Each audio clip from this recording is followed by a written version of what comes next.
Hey everyone, welcome back to part 2 of the 3DX modeling series. Hopefully this is going to be the last part of this. We might be able to squeeze all this out in a single video. We'll see how things go. But if you followed step 1, this is basically what you should have. It doesn't look like a lot at the minute, but every little thing that you do, it does contribute to the overall picture. Which hopefully we'll see in the next 20 minutes or so. So again, just running through some quick keyboard shortcuts. F for front, Z for zoom, scroll wheel to move in and out, Alt, click down the middle mouse button, rotate your camera view, just hold down the middle mouse button by itself and then you can move your viewport. If you need a recap on that sort of stuff, there's a basic video up on the channel, so just feel free to watch that if need be. But like I said at the end of the last bit, we're gonna focus on this sort of blade holder bit here. So to do that, what we need to do is we need to create a box, and just in the front viewport, just sort of drag it out over it. Drag it back, click again. Now for the dimensions of this, we want it to be 12 by 5.6 by 4.1. That looks okay. And then the first thing we need to do is we need to align this. So if we change the pivot point, so just hierarchy, effect pivot point, center to object, center to pivot point, the center of the object. Click on the modify or create panel. Hit W on your keyboard to get your move tool up. Click on the align button up at the top. Click on your handle, and then just drag this out the way so you can see what's going on. And again, just untick the Z position, and it'll keep its height position there. So that's basically what we want for that bit, and literally for that part, that is all it is. Alright, so now we're gonna get on to work with modeling the blade. Now this is the first bit of this tutorial where you're actually going to be manipulating the geometry and adding detail and adding modifiers and stuff. So this is where the juicy stuff is of this project, so to speak.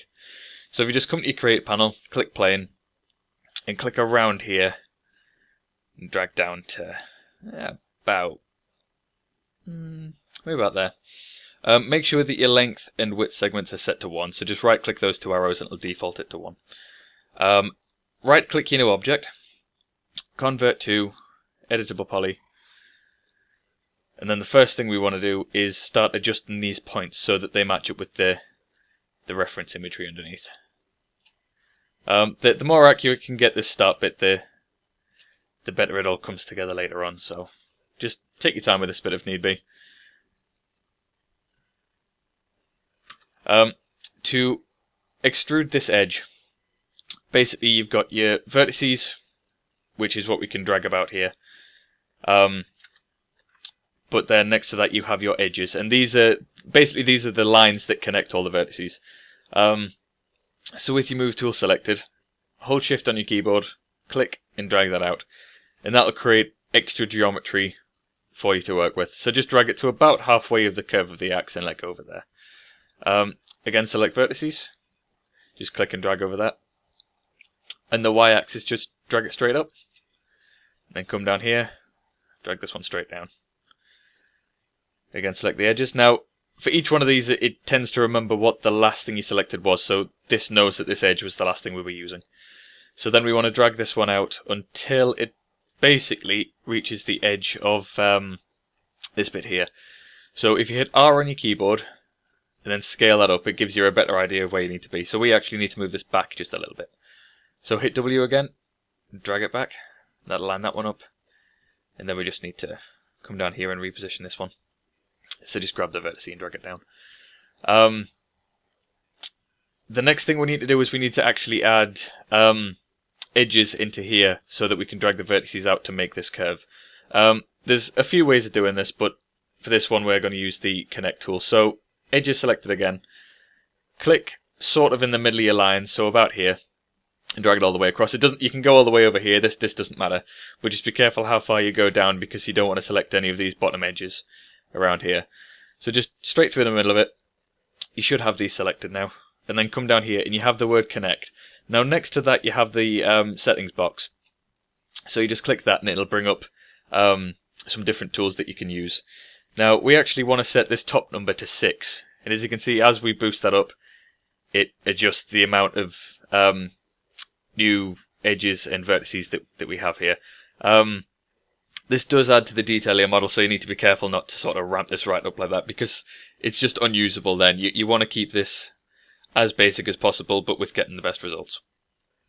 So just click the tick when you're done with that.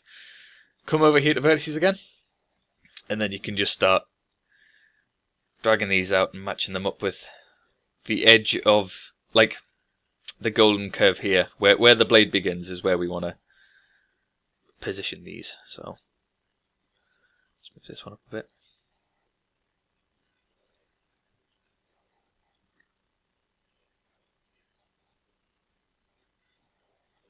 Move this one down just to spread out the curve a little bit more, because we don't want to bunch up all our detail in one corner and then have just a massive straight line at one piece. So just position them as best you can, but like I say, with getting them sort of spaced to optimize the detail that you can use.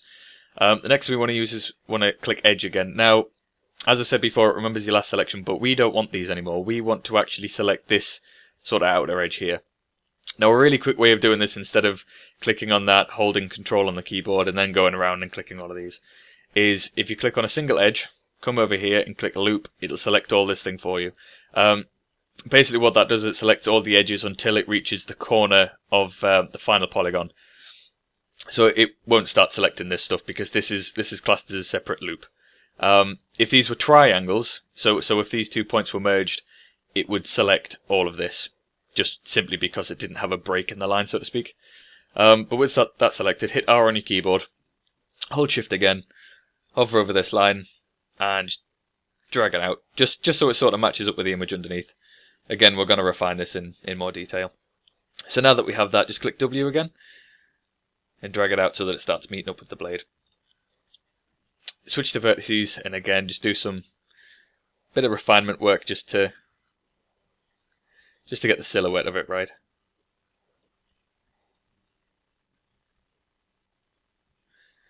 There's nothing wrong with you adding more detail in here, so long as you realize that this will increase how much processing power this model uses.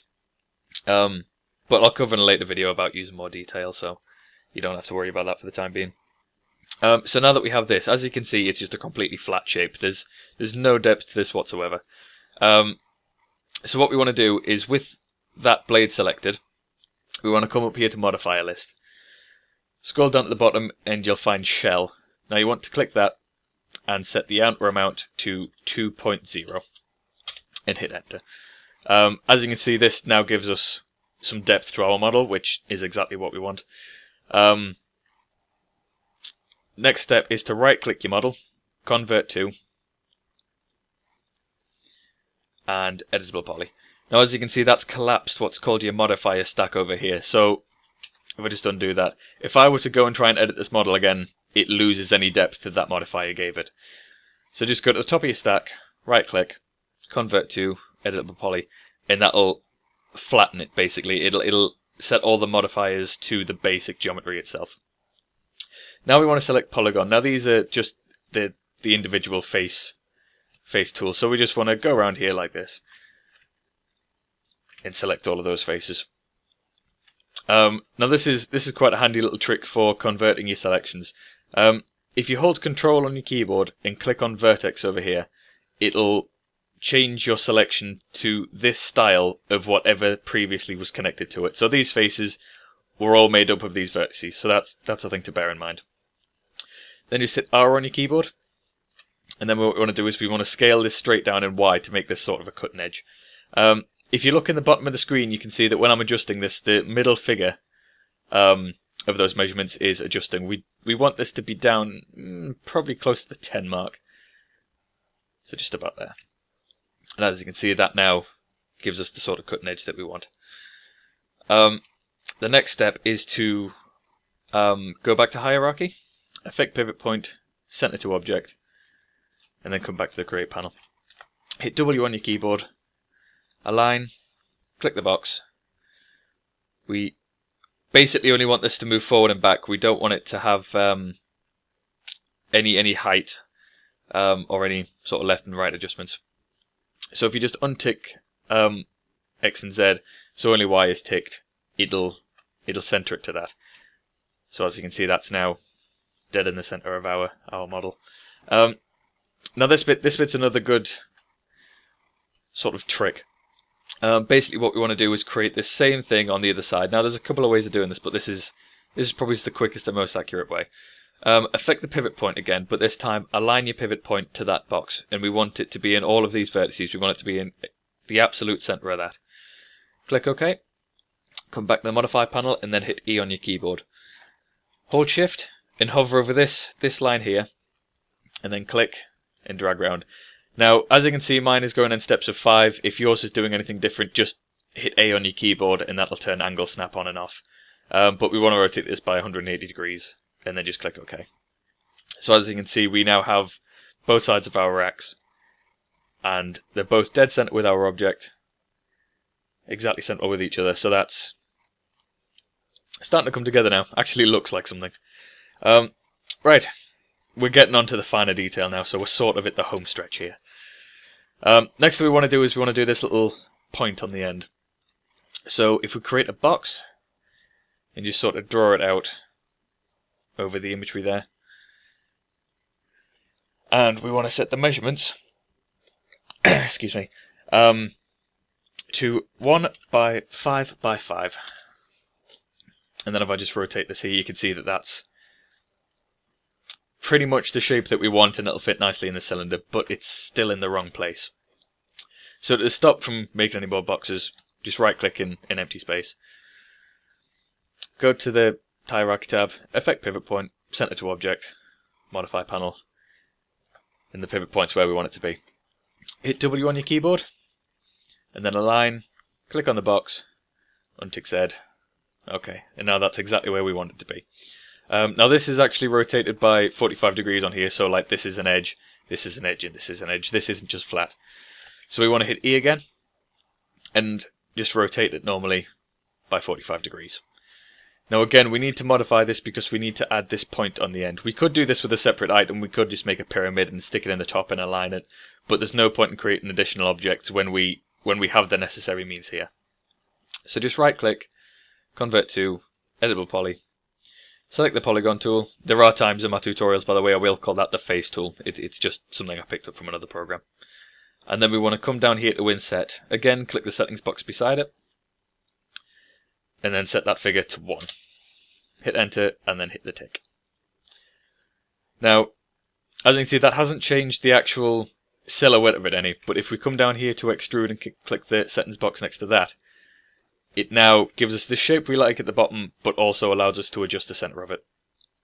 And we want to set that figure to 2.65, and hit enter, click the tick.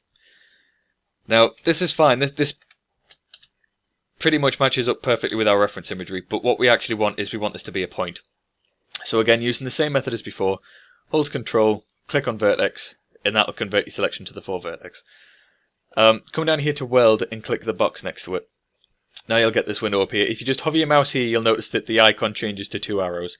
If you just click and hold and then drag your mouse up, that figure will increase depending on which way you drag your mouse. So you just want to drag that up until they all merge into a point, and then click OK. That's pretty much it for that shape. I think there's only one more thing to do now, and that is this little ring on the bottom of here. So just click F and Z again to zoom in. Position your camera towards the bottom. Again, go to the Create panel, Torus, just click and drag out to about where you think it needs to be, and then let go, and then it'll start making a bit more sense. It'll not look all that untidy as it did just now. So what we want to do is we want to set radius 1 to 2.6, radius 2 to 0.5. We want to set the segments to 20 and the sides to 12. So this gives us a fairly nice level of detail for this, considering it's a small part. It doesn't chew up all that much processing power, so that's fine. But then what we want to do is we want to reuse this object, because we have the sizes that we need, but we also need another torus knot to link it to the actual X. So just hit W and just drag it up. You can just eyeball this, just position it so the bottom of this is in line with the bottom of the imagery. Click OK, hit E on your keyboard, and just rotate that 90 degrees. And there, as you can see, it sort of interlocks a bit. we'll just drag this one down just a little bit so it sort of sits on there. And then, just to make sure that this isn't wasting any processing power, it's not doing things it doesn't need to do.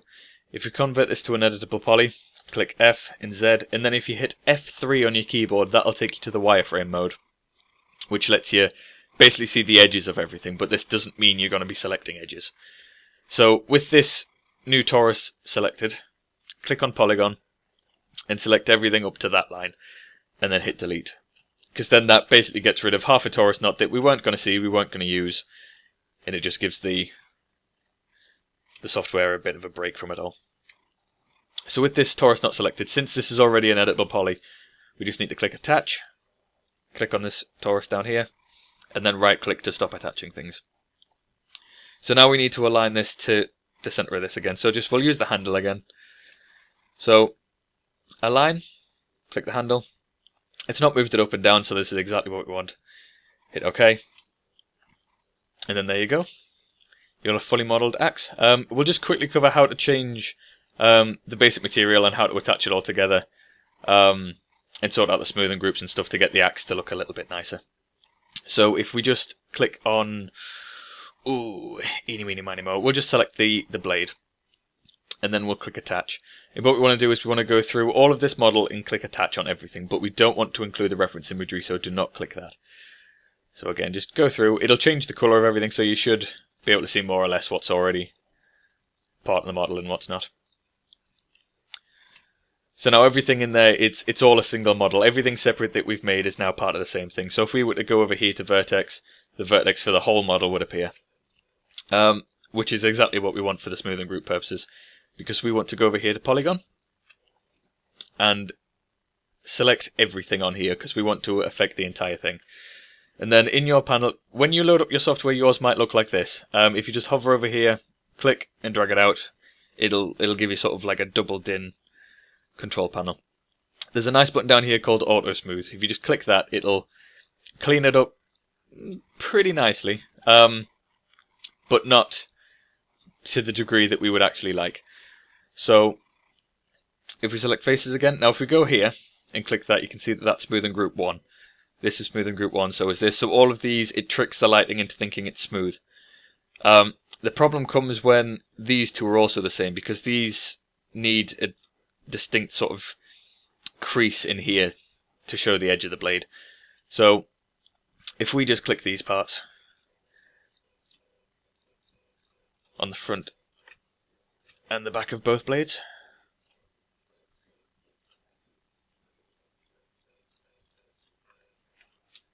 just be careful not to accidentally drag, because otherwise, as you can see, stuff will happen. Just if you make a mistake, hit Ctrl-Z, that's just the keyboard shortcut for undo. And then come down here again and click 1 to clear any smoothing group off that, but we still want these to be smooth relative to each other. So to make sure we don't overlap it with anything else, we'll just come down here and click on 32, and that'll smooth it nicely there. Now it does the smoothing groups by angle, so we actually want this piece and this piece to have a smooth flow. So this is number 3 and this is number 4, as you can see down here. So if you just click, click, click, click. Just remember to hold Control when you're doing this. If you select something that you don't want, let go Control, hold Alt, click it again. It'll deselect that for you. And then we want to do the same down in the bottom of it here. And then since we have 2 selected here, we can just hit the clear all button, and that'll do a lot of the work for us. Now since we've already used 32 on this part of the blade, we don't want to reuse it on this, so we'll use 31 instead. And if I just go up to my viewport settings here and untick this display selected with face edges, whenever we select anything now, it won't get those white lines as it was before. If you do want those back, you can just hit F4 on your keyboard. Again, for wireframe, it's just F3. So that's a very useful set of keyboard shortcuts to know. But ultimately, that's the model done. So just quickly, we'll stick a material on because it's not the greatest colour. So just hit M on your keyboard for material, and that will bring up this material editor window. Now when yours loads up, by default, it will probably look like this, which it can put people off because it's quite a complex interface. So just come up to Modes, hit Compact, and this is what you'll get. So all we want to do to attach it to this is we want to select this material, and then come down to Assign Material to Selection. Hit that, and as you can see, it now makes it grey. We can change the colour of it if we want. We can make it dark, or we can make it pink if we really wanted to. But for now, we'll just stick with a grey colour, just to give it a nice flat sort of image. To get rid of this image in the background, we don't realistically want to delete this. We can, but we'll keep it for this tutorial's sake. If you just right-click and click Hide Unselected, since the axis selected and the imagery is not, the imagery will disappear. If you ever want to get it back, just hit right-click, Unhide All, and it'll reappear again. So I think we're pretty much done. Oh, there was just one thing that I forgot to cover. My units are set to centimeters. Now, by default, 3ds Max normally sets it to sort of a non-real scale figure. It's just a number. It doesn't have any sort of inches or millimeters or anything like that. So just come up to here to customize, unit setup, metric, centimeters. Okay, this is all you need to do to get this to work properly. You just hit OK to that. But yes, I think we're pretty much done. Nailed it. In only 2 episodes. Ain't that a surprise? But yes, again, if you need any help with this tutorial, if you get stuck, if you have questions about the process or about anything you'd like to try with it, leave a comment down below or send me a message and I'll do my best to help you. Please remember to like, comment and subscribe. It really, really helps out the channel, so that would be lovely of you all. But yes, I hope you've enjoyed this introduction to 3ds Max. This is a basic project. It sort of just goes up and up and up from here. But we've covered a lot of the processes used in really complex models. I mean, we've used inset, extrude, we've used modifiers, we've used welding, and to be honest with you, that's sort of your bread and butter of 3D modeling. So if you've managed to do this, then everything from here on is just more of that process. There's a few things along the way which kind of throw you a bit if you're new to the game, but ultimately it's kind of straightforward. So yeah, thanks again. Hope you enjoyed it, and hopefully we'll see you on the next tutorial we put up, which, fingers crossed, will be the step-by-step making of a Doctor Who Dalek. Speaking of which, that actually starts again tonight, so that should be interesting. So, thanks again. See you later, guys.